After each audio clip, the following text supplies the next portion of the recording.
Have you ever had one of those moments like where reality feels like a nightmare Yeah. and you just can't wake up from it? Oh, yeah. That's kind of how this book starts, Hmm. with Eliza trapped in a speeding car, Oh, wow. and there's this cryptic phone call warning her to run, Mm-hmm. and then bam, something with glowing red eyes attacks. Yeah, Carlisle wastes no time throwing you right into the action. It's like a heart-pounding opening that immediately sets the tone for the whole book. It definitely grabs your attention, and that feeling of unease of not knowing what's real or imagined really sticks with you throughout the whole story. Ah. We're deep diving into I Know What I Saw Today. And it's more than just your typical Bigfoot thriller. Right. There's this constant undercurrent of psychological suspense that makes you question everything. Like, is this creature actually real, or is it a manifestation of Eliza's trauma and guilt? Exactly, because years ago, Eliza witnessed the death of a classmate, Renee. And she's always believed that Bigfoot was involved. But no one believed her then. Right. And now, years later, strange things are happening again. It's interesting how Carlisle uses the small town setting to amplify that sense of isolation and paranoia.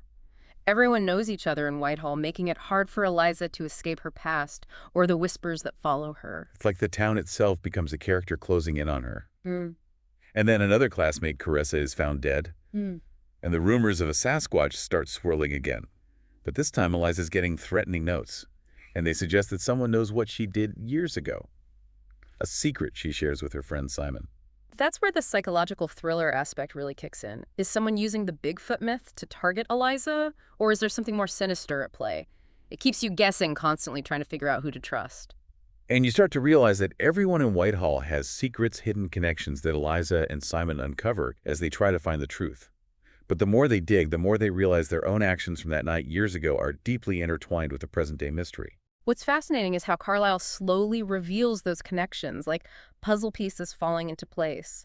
You find out Carissa was having an affair with an older boy, Asher, who happens to be Renee's brother. Oh, wow. And suddenly the lines between the past and present blur even further. And then you have Eliza's recurring nightmare, which mirrors the events of the story in this unsettling way. Mm. It makes you question, is her subconscious trying to warn her, or is it just her trauma manifesting in these vivid dreams? That's one of the things I love about this book. It Oh. constantly plays with your perception of reality. Yeah. You're never quite sure what's real and what's imagined, which makes the suspense even more palpable. Absolutely. And then there's Dave, Eliza's math teacher, who at first seems like a supportive figure, but starts acting suspiciously. Ah.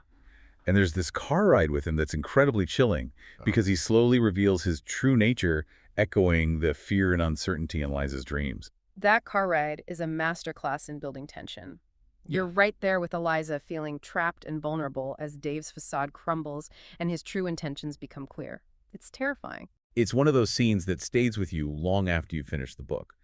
And it's not just the physical danger that's scary, it's the psychological manipulation, the way Dave preys on Eliza's fears and insecurities. Exactly. It highlights the theme of how easily someone can manipulate and exploit vulnerability, especially when it's masked as concern or support. And it all culminates in this confrontation with the police, which, in a crazy twist, actually mirrors details from a local online message board. It confirms some of Eliza's suspicions about what's really going on, but it also raises even more questions. That's where Carlisle really throws you for a loop. You think you're getting close to the truth, and then suddenly there's this whole other layer of complexity and intrigue. It's brilliant. It's like the more you know, the less you understand. And it makes you realize how much we rely on perception and interpretation to make sense of the world around us, especially when fear and trauma are involved. And it's fascinating how the book explores that idea through Eliza's journey.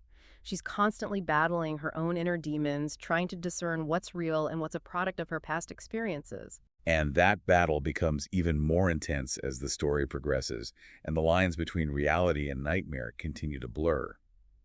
But before we delve into the heart of that conflict, let's take a closer look at Eliza's relationship with Simon. Yes, their dynamic is so crucial, especially given that they share this terrifying secret from the past. It's a bond forged in guilt and fear, and you have to wonder how much that shared trauma is influencing their actions in the present. Right, because their loyalty to each other is constantly tested as they try to uncover the truth without revealing their own involvement. It's a delicate balance, and you can feel the tension between them building with every page. It's like they're walking a tightrope trying to protect each other while also grappling with the weight of their shared guilt. And that's what makes their relationship so compelling to follow. Yeah, it's like their shared secret is this ticking time bomb, Right. threatening to explode and shatter their fragile trust. And as the investigation intensifies, they start questioning each other's motives, Hmm. wondering if they can truly rely on anyone, even their closest friend. That feeling of paranoia really permeates the entire book. You're constantly second-guessing everyone's intentions, just like Eliza. And it's interesting how Carlisle uses the small-town setting to heighten that sense of suspicion. Right. Because in Whitehall, secrets don't stay buried for long.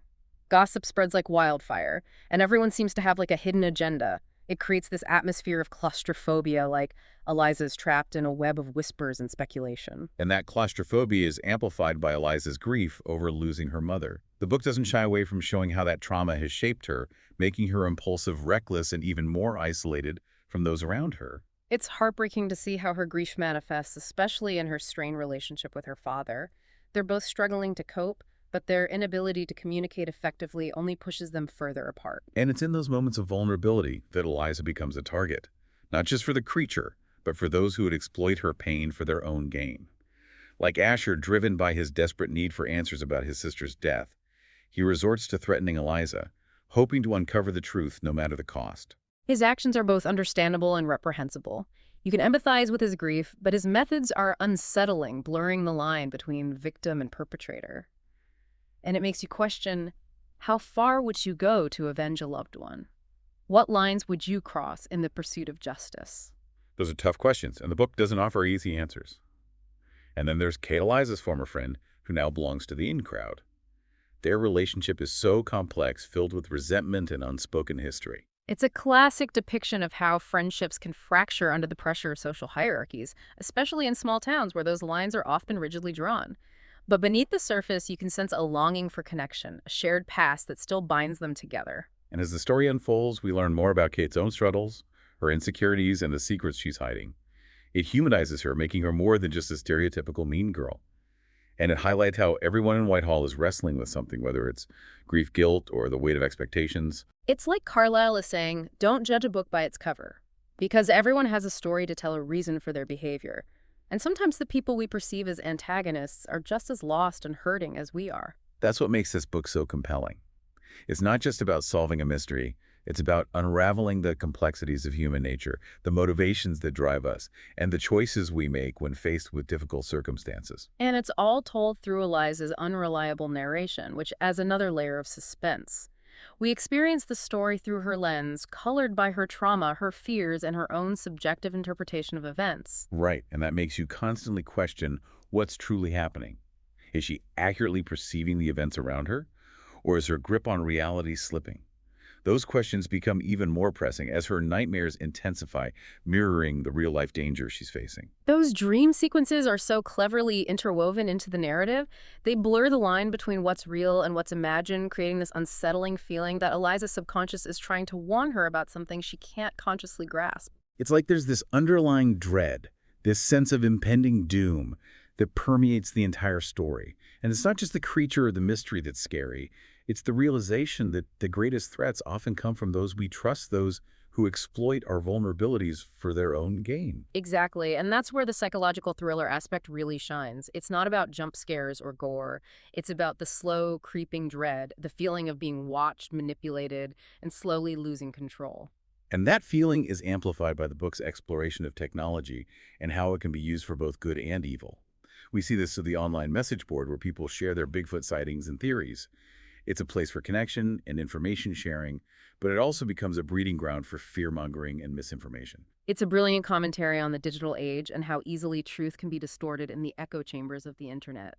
And for Eliza, the message board becomes both a source of clues and a reminder of how vulnerable she is in a world where anyone can hide behind a screen and spread lies or manipulate perceptions. And it's through that online world that Eliza's past comes back to haunt her, in the form of those threatening notes. It highlights how technology can be used to control and intimidate, to exploit our deepest fears and secrets. And it raises questions about privacy, anonymity, and the responsibility we have for our online actions. Because in a world where information is readily available and easily manipulated, the truth can be a slippery concept. And that's what makes Eliza's journey so compelling. She's not just battling a creature or solving a mystery. She's fighting to reclaim her narrative, to define her own truth in a world that's constantly trying to define it for her. It's a story about resilience, about facing your demons, and ultimately about finding the strength to heal and move forward, even when the past keeps pulling you back. But before we dive into that process of healing and the book's resolution, let's explore one more crucial aspect: the role of memory and perception in shaping our understanding of reality. Yes, because I know what I saw really challenges the idea of a singular objective truth. It shows how our memories can be fragmented, unreliable, and easily influenced by trauma fear, or even the stories we tell ourselves. It's like Carlisle is saying that reality is subjective, a tapestry woven from our individual experiences and interpretations.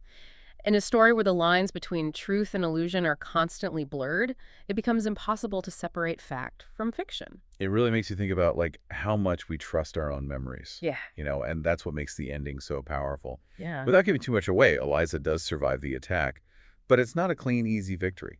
Right. She's left with scars, both physical and emotional, and the process of healing is just beginning. It's a testament to Carlyle's writing that she doesn't shy away from the complexities of trauma. There's no magic fix, no sudden resolution. Instead, we see Eliza taking those first tentative steps towards recovery, acknowledging her need for help and seeking therapy. And it's not just about dealing with the immediate aftermath of the attack. It's about confronting the years of buried pain, the guilt over Renee's death, and the way those events have shaped her relationships and her sense of self. Exactly. Healing isn't linear. It's a messy, ongoing process, and Carlisle captures that beautifully. We see Eliza rebuilding those fractured connections, finding forgiveness not just for others, but for herself. Her reunion with Kate is particularly poignant. They've both been through so much, but there's this unspoken understanding, this shared sense of having survived something that's fundamentally changed them. It highlights how trauma can create unexpected bonds, even between people who were once at odds. And it speaks to the power of empathy and understanding and bridging those divides. And even her relationship with her father, which has been so strained throughout the book, starts to shift. They're finally able to communicate, to acknowledge the pain they've both been carrying, and to offer each other support. It's a reminder that even the most damaged relationships can be mended, that it's never too late to reach out to forgive and to rebuild trust. And that's such a hopeful message, especially in a story that's delved into such dark territory. Absolutely. I Know What I Saw takes you on this intense psychological journey, exploring themes of guilt trauma and the fragility of perception. But ultimately, it's a story about resilience, about finding the strength to confront your demons, both internal and external, and to emerge from the darkness transformed. And it leaves you with so much to think about. How much of what we perceive is actually real? How do our past experiences shape our understanding of the present? And how do we find the courage to heal and move forward when those experiences continue to haunt us? Those are questions that stay with you long after you finish the book. And for me, that's the mark of truly great storytelling. It's not just about entertainment, it's about provoking thought, sparking conversation, and maybe even challenging us to see the world and ourselves in a new light. I couldn't agree more. I Know What I Saw is a gripping thriller, a thought-provoking exploration of human nature, and ultimately a story about the power of hope and resilience. If you haven't already, I highly recommend checking it out. And for those of you who have read it, we'd love to hear your thoughts. Yeah. Did you find Eliza to be a reliable narrator? What resonated with you the most? Share your insights in the comments below. And if you enjoyed this deep dive, please like, subscribe, and share this episode with your fellow book lovers. We'll be back next time with another captivating discussion exploring the books that keep us thinking, questioning, and engaged. Until then, happy reading.